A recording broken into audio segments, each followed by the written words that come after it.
اصول دیے، ظاہر سی بات ہے وہ بندگی کے لائق، اور اسلام جو مذہب دیا وہ انسان کی فطرت کے مطابق اسے اتارا گیا۔ ہمارے اور آپ کے درمیان اللہ کے رسول صلی اللہ علیہ وسلم کی زندگی آئیڈیل اور نمونہ ہے۔ آپ صلی اللہ علیہ وسلم نے اپنے زمانے میں، آپ کے بعد صحابہ نے، تابعین نے، تبع تابعین نے، بزرگان دین نے، ائمہ دین نے، فقہائے کرام نے، مجتہدین نے، حتیٰ کہ آج بھی جو اس ملک میں ہمارے سیمانچل اور بہار میں جو اکابرین اور جو بزرگان دین ہیں، وہ اسی نظام کے تحت، اسی اسلام کے تحت، اسی سنت و شریعت کے تحت اپنے بال بچے، بیٹے بیٹیاں اور سماج کی لڑکیوں کا نکاح کر رہے ہیں، شادیاں کر رہے ہیں۔ لیکن سماج کے اندر بہت ساری برائیوں اور بے حیائیوں اور کمیوں میں سے آرکھ آ رہی ہے، ایسی برائی جس نے سماج کے رگ اور ریشے کے اندر،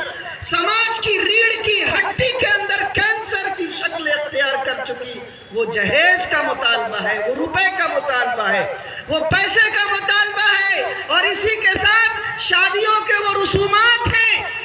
جو رسومات ہم نے اس ملک میں پڑوسیوں سے، برادران وطن سے، مشرکانہ اعمال اور افعال اور کردار کو ہندو بھائیوں سے اپنے مزاج کے اندر اور اپنے سماج اور اپنی زندگی کا حصہ بنا رکھا ہے۔ برادران وطن کے ہاں وراثت کا مسئلہ نہیں ہے، اس لیے وہ بیٹی کی شادی کرانے کے وقت میں جو کچھ ہوتا ہے،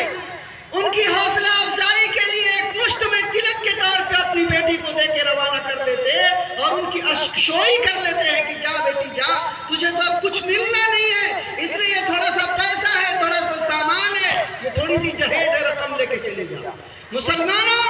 ہم نے ان کے اس عمل کو اس طرح سے اپنایا کہ آج شادی بیاہ کے اندر رسم و رواج کو، روپے کو، پیسے کو، گاڑی کو، گھوڑے کو، جوڑے کو، میری کو، اپٹن کو، مڑوے کو، اٹھنے کو، بیٹھنے کو اور موجودہ زمانے کے تمام تر خرافات کو نکاح کا لازمی حصہ بنا لیا۔ آج اس لازمی حصہ نکاح کے بنانے کی وجہ سے، پیسے کے مطالبے کی وجہ سے، لمبی چوڑی بارات کی وجہ سے، طرح طرح کے کپڑے کی خریداری اور مارکیٹنگ اور گھوڑے اور جوڑے، باراتیوں کے انتظام کی وجہ سے، بھوج اور بات اور تمام تر انتظامات کی وجہ سے بیٹیاں بوجھ بنتی چلی جا رہی ہیں۔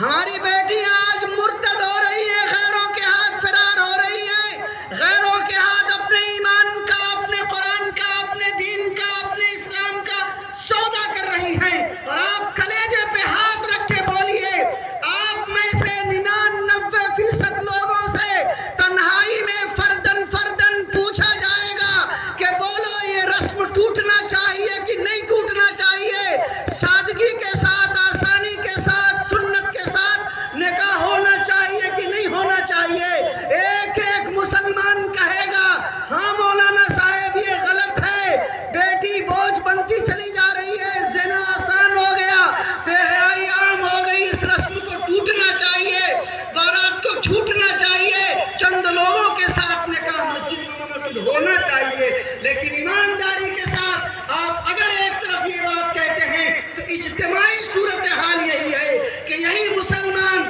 اور یہی مولوی اور یہی حافظ صاحب، میرے جیسا جبہ اور امامہ والا مولوی، اس بیچ سماج میں رہنے والا سب کے ساتھ مل کے وہی کر رہے ہیں جو غیر قوم کر رہا ہے۔ اس لیے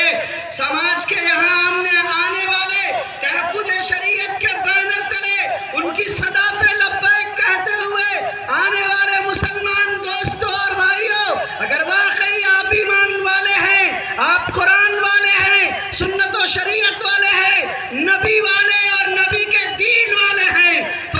انفرادی طور پہ جو آپ سوچتے ہیں، اپنی بیٹی کے بارے میں جو سوچتے ہیں، سنت کے بارے میں جو آپ کا عقیدہ ہے، ایمان کے بارے میں جو آپ کا ایمان کے بارے میں جو عقیدہ ہے، اجتماعی طور پہ گھر میں، محلے میں، سماج میں، پڑوس میں، معاشرے میں، خاندان میں، اپنے دوستوں میں، اپنے بھائیوں میں، اپنے ساتھیوں میں، اپنے سرکل میں، اپنے خطے میں اس کو رواج دینا ہوگا۔ اور نکاح کو آسان بنانا ہوگا اور نبی کی سنت پہ عمل کرنا ہوگا۔ ان اعظم النکاح برکتاً ایسرہ مؤونتاً، بابرکت نکاح وہ ہے جس میں کم سے کم اخراجات ہو۔ دوستو، بزرگوں اور بھائیوں، آج نکاح کو اتنا بدترین بنا دیا گیا۔ میرے سیمانچل کا، ارریا کا، جوکی ہاٹ کا ایک بوڑھا لاٹھی لے کر کے دلی میں، ہریانہ میں، پنجاب میں بیٹیوں کی شادی کے لیے بھیک مانگ رہا ہے، تھپڑ کھا رہا ہے، تماچے کھا رہا ہے، ذلیل ہو رہا ہے۔ لیکن یہ لڑکے والے شیر اور ازدہی کے طریقے سے بے ضمیر بن کے، بے حیا بن کے، کتا بن کے، لولا اور اباج اور لنگڑا بن کے، چور اور اچکا بن کے، سماج کا ڈاکو بن کے، بدترین کردار ادا کر کے ان غریب ماں، بیٹیوں اور بوڑھا سے بھیک منگوا کے، سر پہ امامہ اور پگڑی اور سجنا اور گجنا لگا کر کے بھیک مانگنے کے لیے جا رہا ہے۔ شرم آنی چاہیے۔ مسلمانوں، طے کرو کہ ہم نکاح کو آسان بنائیں گے۔ اٹھاؤ، ہاتھ اٹھاؤ، میرا وقت پورا ہو رہا ہے۔ تحفظ شریعت میں آنے والے جوکی ہاٹ اور اس خطے کے مسلمانوں، واقعی اگر تم مومن ہو، مسلمان ہو، قرآن و سنت والے ہو، نبی والے ہو اور ان فتنوں سے بچتے ہو جن فتنوں کے بارے میں نبی نے آگاہ کیا ہے، تو آج عزم کرو کہ ہم نکاح کو آسان بنائیں گے، مسنون بنائیں گے، مسجدوں میں کریں گے، غیر شرعی رسم و رواج سے بچیں گے، سماج کو بچائیں گے، ایسی شادیوں میں نہیں جائیں گے، بارات کا حصہ نہیں بنیں گے، ہم ایسی شادیوں کا بائیکاٹ کریں گے اور چند لوگوں کے ساتھ، علماء کی مجلس کے ساتھ مسجدوں میں نکاح کریں گے۔